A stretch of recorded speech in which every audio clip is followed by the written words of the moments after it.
Hey everybody, I'm out here today with some fantastic people for a great cause. This all started last year when one of our directors went to a ball put on by the Pat Cronin Foundation. It came back to Retreat Caravans and said, we've really got to help. So the Pat Cronin Foundation launched 8 years ago. Almost. And Retreat Caravans are proud to be on board. Now to tell us a little bit more about the foundation, we've got Matt and Robyn, who are the mother and father of Pat, and of course the Pat Cronin Foundation Ambassador, Matthew Richardson, otherwise known as Richo. Welcome, Richo. Good to be here. Well mate, it's great to have all three of you guys here about this great cause and to learn a little bit about what happened, and for those people that don't know anything about the Pat Cronin Foundation, Robyn, Matt, can you please tell us how this all started and I guess why it started? We've got 3 children. Emma's our oldest, Lucas our second, and Pat's our youngest. Emma's now 31, Lucas is 29, and Pat will always be 19. So 7.5 years ago, April 2016, Pat went out for a quiet night. Wasn't going out into the city or anything like that. We weren't overly worried about it. We just went out for a quiet night with some mates, and while he was out, a fight broke out. One of his friends was being attacked. Pat went to his aid to drag him away from trouble, and he was hit from behind, as we know, a coward punch. Pat wasn't knocked out, he didn't hit the ground. He was walking and talking straight away afterwards, still gathering his mates together and just trying to get them to safety. 2 hours later, he ended up having a seizure, and 2 days later, we made the agonising decision to turn his life support off. It's very sad to hear, and obviously we'll hear from you as well, Robyn, but just losing anyone in your family, let alone your youngest child, you know, I couldn't imagine what it would be like. I'm a parent myself, and I guess that's why when Shaz, who is our director, went to the ball and he found out about what you guys do, he was actually touched, and he said, you know, I've got kids that run around a caravan park down in Torquay. If it can happen to Pat, it can happen to my kids, it can happen to Richo's kids, it can happen to anybody's kids, really. Robyn, you know, obviously as a mother, well, it shouldn't happen to any kids, but and I'm not saying this just as his mum, but Pat was not the sort of young man you would expect to find himself in trouble, or he just wasn't like that. He didn't look for trouble, he didn't go out fighting, he was a decent footballer. He played hard, he played fair, he was never in any trouble on the footy field, he never got reported. A little bit more so maybe I think it shouldn't have happened to Pat, but it shouldn't happen to anyone, and it just, because it did, it broke our hearts. You know, we've never recovered and never will, and it just matters too much. We have to make a difference. We have to not let this happen to anyone else if we can. We have to teach young people that bad decisions can end up in terrible consequences. Absolutely, and I guess to spread awareness, you need to have the best working with you, and you know, the man to your left there, he is one of the best. So how did Richo become on the team of the Pat Cronin Foundation? Yeah, well look, Richo was a friend of ours, and when everything happened and we were setting up the foundation, as Robyn said, we need to make a difference. And we thought we need to get some awareness out, and who better, you know, as mad Richmond supporters. You know, we just thought, you know, we wanted to get some much loved characters, and I couldn't have thought of anyone better than Richo to do that role. And when we reached out to him, you know, Richo was only too happy to jump on board. You know, as a little tacker, Pat had number 12 on his back. Of course. When he was running around in Auskick, and probably gave Richo a bit of hell at those clinics at Punt Road. That's it. Yeah, he did, and yeah, when Matt and Robyn asked me to come on board and told me the story, I had heard about Pat's story obviously, and a little bit after that we obviously met and had a coffee, and they talked about the vision for the foundation and what they wanted to do, and we talked about obviously the connection with Richmond and Pat wearing number 12, and I just wanted to be able to, I guess, come on board and help, you know, try and make a difference and end this sort of violence happening again. And if we can prevent one more death like this, I mean, it's been a winner, hasn't it? So yeah, it's been great for me to be involved, and I think just more importantly, getting out into schools and educating young people on, you know, how to approach situations when they arise. And if you get in early and teach them early, hopefully we can prevent this happening again. That's it. I mean, the education starts with the beginning of trying to teach kids that violence is not an option, but also what you guys said to me about the whole story is that, like you said, when he had that one punch, his life didn't end then. He went to hospital, you know, he still went through a process, you know, go get checked out, you know, he thought he would be okay. No, you've really got to go through certain checks. Oh, absolutely. Look, Pat didn't get the chance to get checked. He didn't realise what had happened.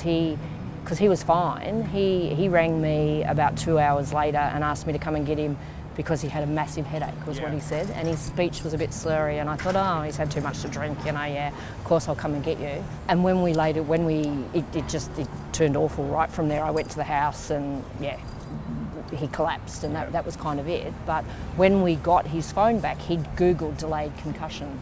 That was his last Google search, yeah. So we think he realised. He knew something was happening, but he didn't have that awareness of how much. You know, the doctors said to us afterwards, they said it was like he was like this and he fell off a cliff. Yep. You know, and that's how, you know, so one of the messages that we say when we go to schools is, you know, if you get hit in the head, and like the AFL Richo, like the concussion protocols, it's one of the best things that's happened, because you don't realise what's going on, and it's only the grace of God that a player hasn't died on the footy field. Yeah, exactly, and we didn't even know probably 20, 25 years ago. I guess the medical science now has come so far that we now know the dangers of even the slightest knock to the head. You know, it doesn't have to be a big hit. I mean, Pat wasn't knocked out, so yeah. It was where they got him. They got him right. He got him right there, and that's just So that's another one of our huge messages. If you do get a blow to the head in any way, get checked. If you've got to spend 6 hours in hospital being observed, do it.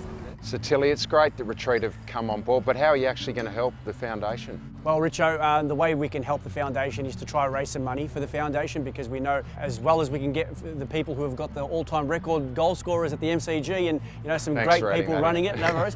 But our job is to raise money, and we're going to give away a caravan. Oh wow! So that's amazing. Being a family, right? Families travelling everywhere, educating families. We're going to give away a family caravan. So hopefully, one lucky person or a lucky family can win something that they've been craving for a very long time and make some memories with their family. But hopefully $106,000 is what this caravan is actually worth. Hopefully we raise that and a lot more. And some. The raffle is going to be announced very shortly. No doubt you'll be able to see it on the Pat Cronin Foundation website, and other partners that will be involved as well. But that's what we're doing, guys. Yeah, that's just so how does amazing. That help, Matt? How does that help the organisation? That's huge, Richo. You know, like, you know, as a, you know, we're a fledgling not-for-profit. You know, we're a registered charity, and we're always looking for new avenues of funding, because our big thing, as you mentioned before, is education, and we want to get to every school in Australia. That's our goal, but we don't want cost to be an issue. Because if a school says, sorry, we haven't got any money, you know, how do we afford you? I want to be able to say to that school, we're going to give you a presentation. It's on us. So we, you know, as many tickets as we can sell for this caravan is going to be amazing. Yeah. You know, my view is that, you know, we sell double the value of the caravan, and that's going to educate probably 20,000 kids. Wow. You know, which is pretty incredible. I mean, this year alone, we've expanded right across Australia. So this isn't just a Melbourne thing, it's not a Victorian issue, this is an Australia-wide issue. So this year we've done presentations in every state and territory. We want to go back to every state and territory. They're demanding that we come back.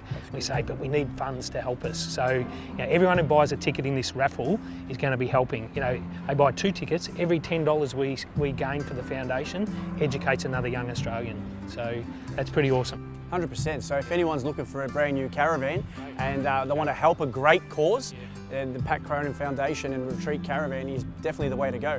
I mean, it's a marriage made in heaven. You've got a great organisation, you've got an AFL Hall of Famer, and you've got one of the best caravans that are on the market at the moment. So how could you go wrong? No, absolutely. And someone's got to win it. 100%. Now, with every story there's a silver lining. I believe yesterday you got some really good news. You guys become grandparents for the very first time. Hey, congratulations. Yeah, we did. It's pretty amazing. He came a little bit earlier than he should have, but that's okay. He wanted to know about the raffle. Yeah, he wanted to know, exactly. He's a little boy. Emma and Patrick had a little boy. Emma's husband's name is Patrick, which kind of freaked us out a little bit when she first met him, but we now think that he was God sent by our Patrick up there. They're an amazing team. They had a little boy. His name is Riley John, and the beautiful thing is Patrick was Patrick John. That's great. And that's my grandfather's name. So yeah, it's just it's amazing. So now they're an amazing team of 3. We just got to get him fattened up a bit, and it'll all be good. Get Richo to put him through a pre-season. Yeah, exactly. We want him down at Tigerland one day. Joe, you're not doing goal kicking practice. No, I'm not going near his goal kicking. We might hire Fev for that one. Bit of marking, but definitely no kicking. Definitely the high marks. Well, guys, in all seriousness, great news, right? And again, this is a fantastic cause. Thank you, Richo. Thank you, Robyn. Thank you, Matt. And for anyone that wants to buy a raffle ticket, where do they go, guys? Just go to the website. They can Google search Pat Cronin Foundation, or if you want to do it longhand, patcroninfoundation.org.au. All the details will be on the website. Just buy as many tickets as you can, because every $10 that we sell is going to educate another young Australian to be wise, and let's end the coward punch. That's exactly right. Thank you very much, guys, and we'll look out for this caravan and this foundation, spreading the word all across Australia. Thanks, mate. Thank you. Thank you. Thank you, Robyn. so much. No Thank problem. you. Thanks, Tilly. Cheers.